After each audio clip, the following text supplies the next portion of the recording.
Welcome to the Faith Bible Church podcast. We hope the message you're about to hear is a blessing in your growth in Jesus Christ. We also pray that the message is not a substitute for your critical place in the local church and in community. Thanks again for joining us.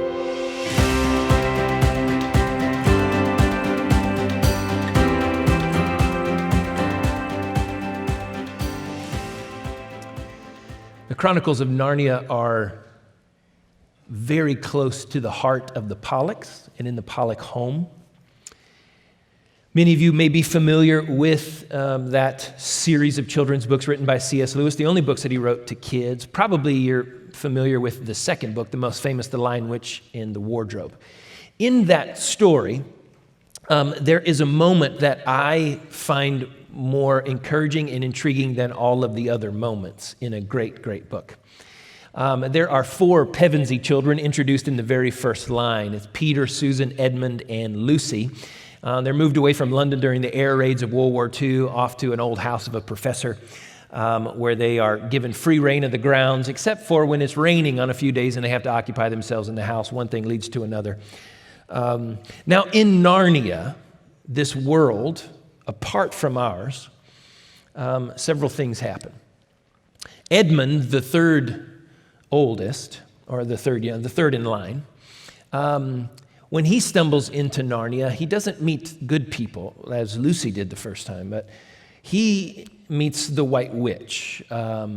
Jadis is her name. She calls herself the Queen of Narnia, even though she's really not. And she puts Edmund under a spell with some Turkish delight. Turkish delight is just always dangerous. You should know this. You see it in the store, don't get it. It tastes like soap, and it's very dangerous. It's enchanted food for Edmund. And he falls under her spell and ends up betraying his family, betraying his brother and sisters, and all of those who are fighting for the good of Aslan, the great lion, the true king of Narnia, the creator of Narnia, the son of the emperor across the sea. Here's the one, the great lion. We've been waiting. He's been gone so long, but he's on his way back. Well, near the end of the book, Edmund is freed from the clutches of the White Witch and in the camp with Aslan, but the White Witch comes to the camp. And she has a conversation in front of everybody watching. She says, "You know, Aslan, great lion, the deep magic from the dawn and since the dawn of time, that the life of a betrayer," and she points to Edmund, "is forfeit, and it belongs to me. His life belongs to me. His blood belongs to me, and I have right over him, and I will kill him on the stone table," where they are encamped. And Aslan says, "This is all true." And of course, the whole camp is very upset. As far as the Pevenseys, they're just speechless. Their brother is going to be killed. And before he can go on any further, he says, "Let me speak with you alone." So Aslan, the great lion, and the want-to-be queen, the White Witch, take a walk. Nobody hears what they discuss. And as C.S. Lewis writes it in the book, they're all just waiting for them to come back. And time stretches on. And finally, they come back, and Aslan announces, "The White Witch has renounced her claim on the life of Edmund," and everybody rejoices. Everybody rejoices. And then the queen says a strange thing in that moment. She says, "But how do I know you, Aslan, will keep your promise?" And as C.S. Lewis writes it at the very end of the chapter, all he does is stand from his throne and roar. In answer to her question, she recoils back, gathers up her skirts, and runs for her life, C.S. Lewis says. Something happened while Aslan and the White Witch were away to redeem and save Edmund's life. Aslan comes back, and when he speaks, the way C.S. Lewis writes is beautiful. Every time he speaks, everyone is warmed from the inside. They never doubt what Aslan says. So when he says the White Witch has renounced her claim on Edmund's life, everyone believes it and rejoices, but they don't know how. I'd like to discuss with you today how. As we get to the end, near the end at least, of our series called The Life of Jesus. We have been in this series for a long, long time. And we started near the beginning of all of this craziness in March, and I really feel like God has met us as we've just walked through the scriptures. We started before Jesus was even born, at his genealogy. We saw his birth, we saw his childhood, we saw the beginning of his ministry, the calling of his disciples. We saw him teaching and healing and traveling. We saw him up on the Mount of Transfiguration. We saw him walk on water. We saw him calm storms. We saw him enter the last week of his earthly ministry. We saw him interact with Jewish leadership. We saw him teach and heal in the temple. We saw him in his Last Supper, a Passover meal with his disciples. We saw him in the Garden of Gethsemane and get betrayed. And today we see what for everyone involved in the story in real time thought was the end of the story, the most central figure and event, not only in human history, our whole calendar is divided by it, but the central event in biblical history, the death of Jesus Christ. And so, in order to do that, I would like to look at one part of one verse of a book that's not even the gospel. How's that for strange? This is the simple passage that I want us to focus on today. And it'll be up on your screen. It's from Hebrews chapter 12. Yes, the book of Hebrews, chapter 12. It's in the middle of verse 2. And this is what it says. Who, we're talking about Jesus as we'll see, who for the joy set before him endured the cross, despising the shame. That's it. Who for the joy set before him endured the cross, despising the shame. And as I want us to sit on that complex and loaded statement for a little while, I want to tell the story and remember the story. The last we heard, Jesus was in the Garden of Gethsemane with his disciples. And Judas shows up after he snuck out of the meal, the Last Supper, the Passover meal, and he returns with chief priests, some of their guards, and a Roman cohort. Betrays Jesus with a kiss. You remember. Jesus is taken to Annas and Caiaphas, the high priest, and his father. Then he's taken to Pilate, and then Pilate takes him to Herod, the king of the Jews. And then Herod gives him back to Pilate, and he is transferred over and over and over, place after place. His conversations with Pilate are very, very interesting. Pilate actually says a lot about Jesus' innocence. He washes his hands. They talk about truth. And for fear of the Jews and for fear of riot, he turns Jesus over to be scourged, Roman style. I think the gospel writers are silent on how the scourging happens because there's not really words to describe it. If Jesus' scourging at the hands of the Roman guards were filmed as a movie, you would not want to watch it, nor would you want to show it to anyone else. Definitely wouldn't let your children see it. The way I understand Roman scourging is it happened in 3 stages, and most of the people that were sentenced to crucifixion and scourging beforehand didn't even survive the scourging. Jesus did. And when he was introduced to his cross, he was already a grotesque shell of a man. Which reminds us, as we will hear in our story, of the great cost of sin, the great horror and ugly nature of sin. He meets his cross, and probably because of blood loss and shock, he can barely stand up under it. So Simon, father of Rufus and Alexander from Cyrene, is forced to carry his cross with him. They go out to a place outside of the city walls of Jerusalem that in Hebrew is called Golgotha. I don't know exactly where that is, but we know that the scourging happened in the Antonia fortress. It's on the northwest corner of the temple, what is now the Muslim quarter of Jerusalem. It was there that Jesus was scourged and he met his cross. We know in ancient times, it was not very far to get out of the city walls of Jerusalem. If he went to the west, he would have headed to the traditional site, the Church of the Holy Sepulchre, outside of the city walls on a limestone hill and crucified there. If he went north from there, he would have also gone out of the city walls, maybe close to where the Garden Tomb is today. Even there, still in the Garden Tomb, there is a limestone hill that strangely resembles a skull. But at this place, he was crucified. There was a crown of thorns shoved into his head. This incredible art that I want to share with you is from Denise Armstrong, member of our church family who did these as a collection about 20 years ago.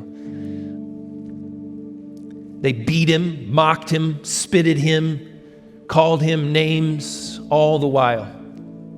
When he got to Golgotha, they laid down the cross and then drove nails, of course, through his forearms and through his legs, nailed him to the cross. They picked him up, and there was a thief crucified to his left and another one to his right. And Pilate had an inscription made to hang above Jesus' head. In Latin, this is called a titulus, and it was only meant to intimidate. Crucifixion itself was meant to intimidate. Anyone who dare walk by as these men were hanging sometimes for days, all they had to do was read the titulus. And if it said rebel, lawbreaker, spoke out against Rome, anything in that person walking by would say, do not speak out against Rome. Do not be a rebel. Do not be a lawbreaker. But for some strange reason, Pilate had Jesus' titulus say something different. He had it written in 3 languages, in Latin, Greek, and Hebrew, Jesus the Nazarene, King of the Jews. The Jews were very upset about that. They said, you shouldn't have said that. You should have said, he said he was the King of the Jews. And he said, what I have written, I have written. So if you ever see a painting with a titulus above Jesus' head and it says just I-N-R-I, that's the first letter of the Latin, Jesus of Nazareth, King of the Jews. He said a lot of things from the cross. We can estimate from the scriptures, a couple of times are given, and it seems that Jesus is hanging there for at least 6 hours, maybe more. You understand, all of the people who loved Jesus had fled and abandoned him, save but a handful. John, the disciple, is at the foot of the cross, perhaps because John is from a wealthy family and well-connected and protected in some sense. We know his mother is there. We know several of the other women are there. But everyone else, even the disciple who said, no matter what happens, I will never leave you. Even if they take my life too, he wasn't there. Judas has taken his own life, and all of the other 10 are gone, hiding. He says something to John and to his mother. He has a conversation with one of the thieves and welcomes him into paradise. He forgives the people who are watching. He cries out to the Father in Aramaic and calls out from Psalm 22. He says, I'm thirsty one time. But the statement that I always think of when I think of Jesus on the cross is the last statement that he said. It is finished. At that moment, Matthew says that the earth began to quake and rumble. The veil of the temple back in Jerusalem, inside the city walls that separated the holy place where the priests could work, and the most holy place where only one priest could enter one time a year, and the presence of God was over the Ark of the Covenant. The veil that separated those two places was torn in two from top to bottom.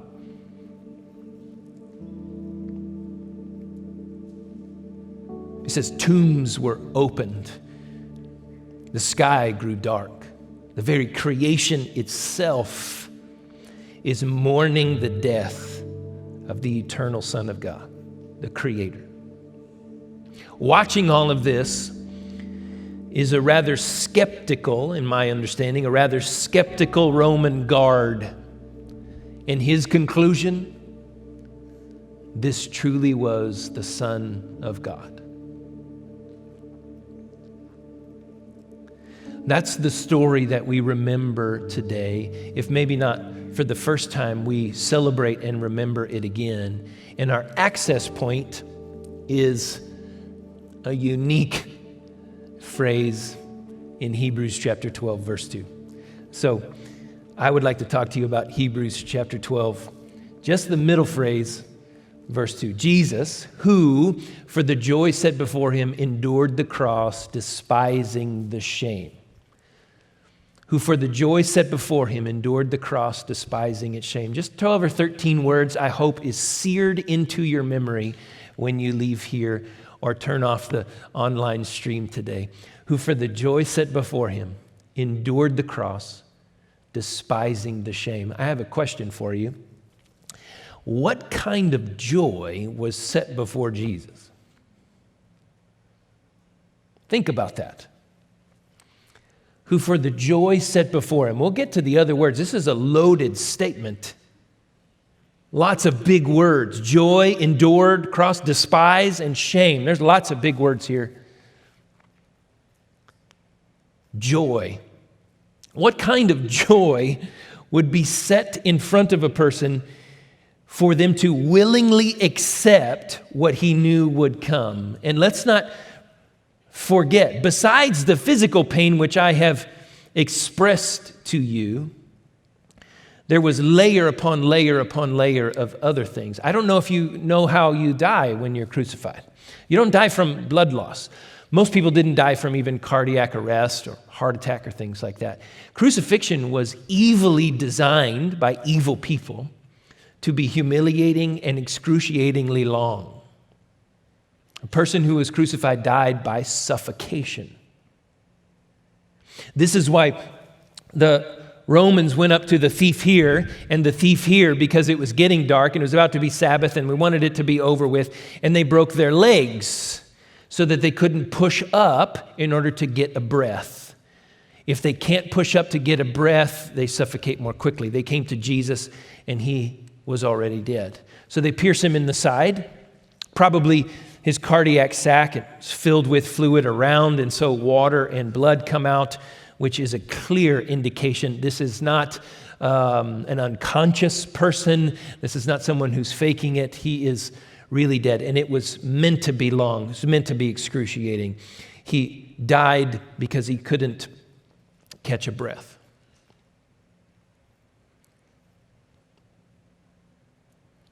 How does a person willingly embrace that? What kind of joy is required? Not just the physical pain, not just the humiliation and the excruciating length of it all. What about this? What about the abandonment of all his friends, which you've already covered? Oh, what about that moment when he becomes sin? Paul says in 2 Corinthians 5 that he who knew no sin became sin for us so that we might become the righteousness of God. Because in that moment when he became sin, something happened that had never happened before. The Father turns his face.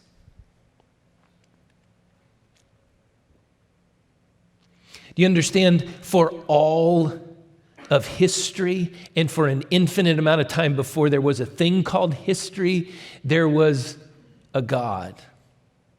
And this God existed in perfect community as a Trinity. The Father, Son, and Spirit. One God, three persons. The Father is not the Son is not the Spirit is not the Father, and there are not three gods, there's one. I know the math doesn't add up, but that's what the Bible tells us. there was a community in the Trinity forever. There was never a time when it was not, except for this moment.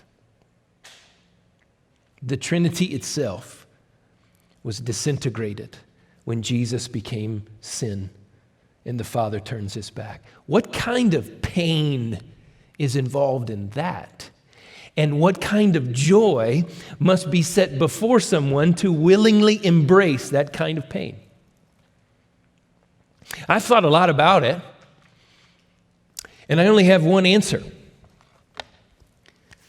Zephaniah 3 says, "The Lord your God is in your midst. He is a victorious warrior. He will joy over you. His love will renew you, and he will rejoice over you with shouts of joy." David says in Psalm 18, "I was in a tricky spot, and the Lord came down and rescued me. He lifted my head. He set me in a secure place away from my enemies." Why? Because he delighted in me. Psalm 149 says that the Lord enjoys and rejoices over and enjoys the presence of his people. I think biblically, the joy set before Jesus was the reality of redeeming you and me and all mankind, restoring relationships that sin had broken. That was the joy set before him. I don't know of any other joy that Jesus didn't already enjoy or have access to. That was the one thing. And so when we say in cliche ways, when Jesus was on the cross, he was thinking about you, he was thinking about me. There was something about that we're like, maybe not. It's true. It's biblical. For the joy set before him, he endured the cross, despising the shame. You were that joy. Redeeming the relationship that sin had severed was the joy set before him. For the joy set before him, he endured the cross, despising the shame. Let's talk about shame for a little bit, because shame has everything to do with sin and this condition that we find ourselves in. Shame started in the beginning. You remember Genesis 1, God creates everything. Genesis 2, God names everything, and he sets it up. It's perfect. We got a man, we got a woman now. The man is not alone. They're married. They're meant to procreate and fill the earth and have everything enjoy. Not even to mention the beauty and joy of walking with God anytime they want. When God comes down and walks with them in the coulee, and this is like perfect place. Chapter 2 finishes with this statement. Adam and Eve were in the garden, and they were naked, and they felt no shame. They were perfectly vulnerable, and they felt no shame. And then in the very next sentence, the crafty one comes, sows doubt and rebellion, and after 1 and 2 and 3 decisions, man and woman are hiding from God in fear and blaming each other for it. This is the result of shame. Shame comes in, as Dr. Kirk Thompson says in The Soul of Shame, and disintegrates everything. Shame is an emotion of disintegration. And I want you to know, shame disintegrates relationships. We saw it from the very, very beginning, and we have inherited that shame story from our very first parents, Adam and Eve, and it is in some way a part of all of our stories. And shame disconnects people. We think of shame, you think of being ashamed or being embarrassed, and that's true, but we're embarrassed, we think, most of the time because we don't want to be disconnected from people. So we don't want to be made fun of and there be a distance, so we feel a little bit ashamed. You ever had that time where you're telling a story? There's a story that's really important to you and you get interrupted and nobody ever asks you to finish the story? I hate those moments. I'm like, that was a really good one. You didn't get into the end. And you feel this thing inside of you. You're like, man, I thought we were connecting there, and you feel a little bit ashamed. And what do? Most of us physically hang our head and we turn our body because we don't want to be disconnected from people. So we feel shame, and shame makes us self-protect. And what does it do? It disconnects us from people. The thing that it's telling us it protects us from is the very thing that it makes us do. Shame disconnects us from people. It disintegrates relationship, and it is deeply connected to sin. Sin, Isaiah 59, has caused the separation between you and God. Iniquities has caused a chasm. That's what shame does. That's what sin does. That's what pride does. That's what all these things do. So let's put all these things together. For the joy set before Jesus, he endured the cross and all that was involved in that, despising the shame. We have one final word in that short sentence, despise. Despise is a phrase that is defined like this: an evaluation of an object and the conclusion that that object is less valuable than another object, less important. And so if you apply that to this passage, you see that as powerful as this shame was, the pain, the disconnection, the disintegration that Jesus felt with the Father, all of that when he became sin, the abandonment of his friends and his family, the identification with sin, the separation from the Father, all of that, Jesus looked at it and said, that is not as important as the joy set before me. He compared the two, and he says it's not even close. Who for the joy set before him endured all that the cross meant and was and felt and is, despising the shame of it.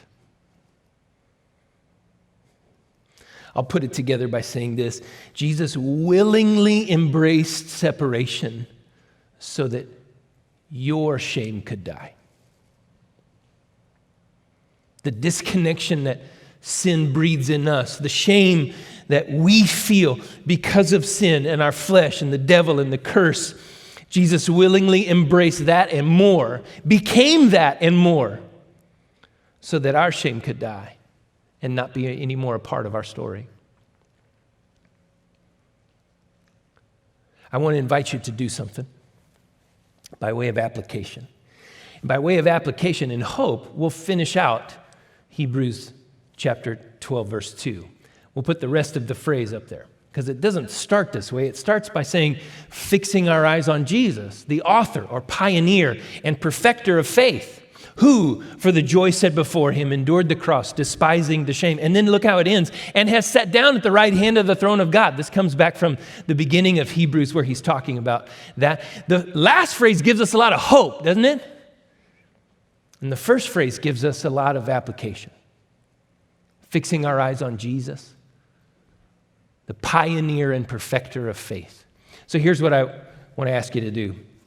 It may seem a little odd. You can do it under your voice. When you feel shame, when you hear, and you never hear him in his voice because he's way too subtle for that, but when you hear the echoed voice of the devil shaming you and lying to you, deceiving, destroying, devouring, dividing you, I want you to say, Jesus died for that.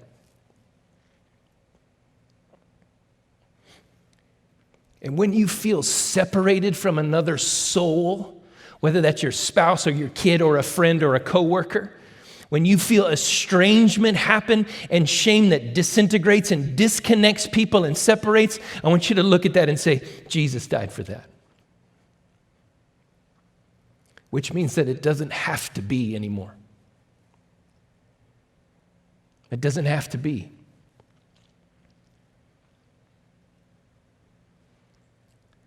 When Aslan roared at the white witch and she collected her skirts and ran away, he immediately announced to the whole camp that they were moving locations. You see, the stone table, a place of sacrifice, very ancient, deep magic was right here. And he says, we must leave, and we must leave now. And so the whole camp goes down the hill many, many hours and then sets up camp again on the edge of the river that feeds into the sea.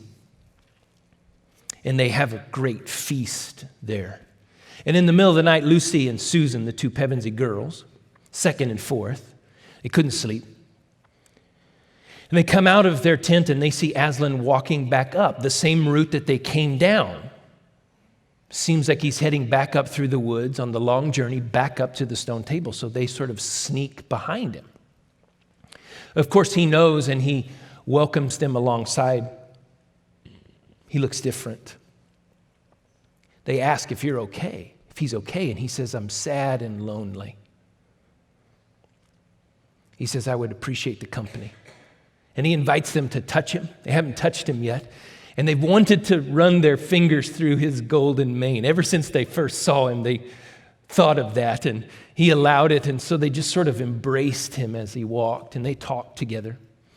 And he says, I will allow you to accompany if you promise to stop when I tell you to stop and not go any further. And so they did. And he stopped on the edge of a wood. And he says, you cannot go further from here. There are bushes you must hide lest anyone see you. And he continues to walk on to the stone table. There gathered is a horde of all of the white witch's monstrosities. And C.S. Lewis says with one swipe of his paw, he could have decimated half of them. With one chomp of his fangs, he could have decimated the other half, but he never said a thing, never lifted a paw. They pounced. They roped him up. They shaved him. And then, with an ancient stone blade, the White Witch kills Aslan. Much to the dismay of Lucy and Susan, who are watching, a stone's throw away. All of the horde leaves, and Lucy and Susan, whenever it's safe, they rush to him and they weep and they weep and they weep. Just when they can't weep anymore, they continue to weep. They fall asleep. They don't want to leave. In the cold of the night, right before the dawn, they leave him just to kind of run around and to get warm because it's so cold. And at that moment, they hear a massive crack. And they turn around and the stone table is broken in two and Aslan isn't there. And not to give away the story that we will celebrate next Sunday, but he comes back and they say, how? How is this? Are you for real? You seem larger than you were before.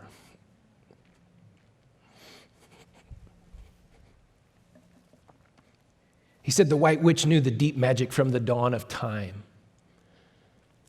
But she doesn't know the deep magic that was written before time dawned.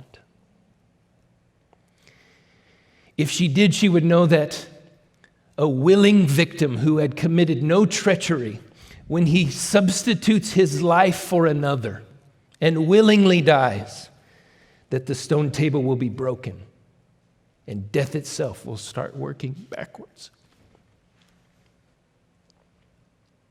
That's how Edmund was redeemed.